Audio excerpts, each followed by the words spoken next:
A Bolsa de Valores brasileira está em sua máxima histórica, e ainda assim, a palavra que mais se ouve no mercado é que ela está barata. Parece um contrassenso, não é mesmo? Bom, nesta análise, vamos mergulhar nesse paradoxo para entender o que ele realmente significa para o futuro do mercado. E para a gente ter uma ideia do cenário, o Ibovespa, que é o nosso principal índice, acumulou uma alta de mais de 30% em 2025. É uma performance impressionante, que levou o mercado a patamares nunca antes vistos. E isso, claro, nos leva à pergunta que não quer calar. Com os preços lá no topo, será que a festa já acabou ou a Bolsa Brasileira ainda tem fôlego para ir além? Para a gente conseguir responder isso, vamos passar por 5 pontos essenciais. Primeiro, o paradoxo dos recordes. Depois, a tese do mercado barato. Em seguida, o indicador-chave que sustenta essa ideia. Aí olhamos para os catalisadores do futuro e, por fim, onde podem estar as oportunidades.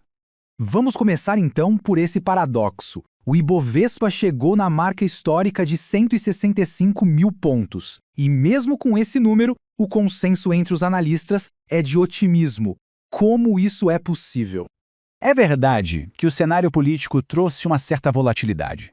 Vimos uma queda recente. Mas, na visão dos analistas, isso não parece ser uma reversão de tendência, e sim um ruído mais pontual no meio do caminho. Agora sim, vamos entrar no centro da discussão, a famosa tese do mercado barato. Porque mesmo com recordes sendo quebrados, os especialistas insistem que ainda existe muito espaço para valorização. A explicação começa lá fora, no cenário global. Como bem aponta o Bruno Perry, da Fórum Investimentos, existe um fluxo de capital no mundo todo procurando ativos de maior risco. E isso acaba favorecendo diretamente mercados emergentes, como é o caso do Brasil. É um dinheiro que ajuda a impulsionar a nossa bolsa. O argumento mais técnico para isso está nos chamados múltiplos descontados. De forma bem simples, o preço das ações, quando a gente compara com o lucro que as empresas estão gerando, está abaixo da sua própria média histórica. Ou seja, em outras palavras, o mercado estaria sendo negociado com desconto. Para a gente entender isso, na prática, vamos focar na principal métrica que o pessoal do mercado usa para essa análise, o indicador preço sobre lucro, ou simplesmente PL. O PL, ou preço/lucro, é uma ferramenta fundamental. Ele basicamente tenta responder o seguinte: em quantos anos o lucro da empresa pagaria o preço atual da sua ação? É por isso que um PL baixo pode ser um bom sinal de que uma ação está barata. E como é que está o PL do mercado brasileiro hoje? Ele está sendo negociado abaixo de 8 vezes o lucro. E o ponto crucial aqui é que esse é um patamar que os especialistas consideram bastante, mas bastante atrativo. E quando a gente coloca os números lado a lado, a imagem fica muito clara. O PL atual, ali abaixo de 8, está bem distante da média histórica, que fica acima de 10. É justamente essa diferença, esse espaço, que sustenta matematicamente a tese de que a bolsa, mesmo nas máximas, continua barata. Ok, entendemos. O mercado parece barato.